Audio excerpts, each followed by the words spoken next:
नमस्कार, मी पार्श्व डिगे. आज मी तुम्हाला सांगणार आहे तुंगाच्या मारुतीचा इतिहास, म्हणजेच आमच्या मारुतीचा इतिहास. तर चला सुरू करूया. तर तुंग गाव हे सांगलीपासून 12 किलोमीटर लांब आहे आणि हे खूप प्रसिद्ध मंदिर आहे.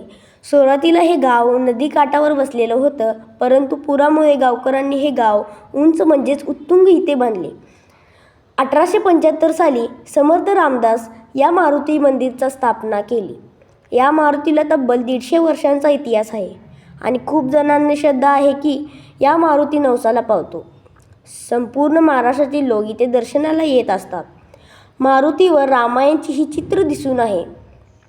तर मारुतीसोबत ही श्री गुरुदत्त मंदिर आणि महादेवांचं एक सुंदर छोटंसं मंदिर आहे.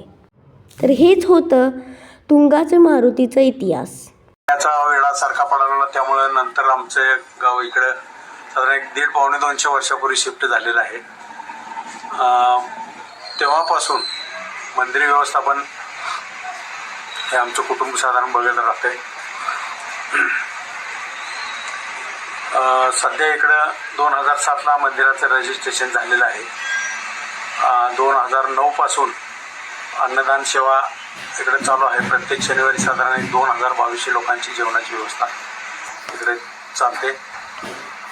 प्रत्येक पौर्णिमेला इथं पालखी असते. मंदिराभोवती एक 3 वेळे घेतले जातात. वर्षातून 2-3 वेळा गावात पालखी जाते. दसऱ्याला किंवा इतर उत्सवांना श्रावण सोमवारी अशा प्रकारचे इथले उपक्रम चालू आहेत. सध्या मंदिराच्या जीर्णोद्धाराच्या कामाच्या संदर्भात आम्ही थोडा निर्णय घेतलेला आहे. लवकरात लवकर आम्ही जीर्णोद्धाराचं काम चालू करू, त्या हिशोबाने आमची व्यवस्था चालू आहे.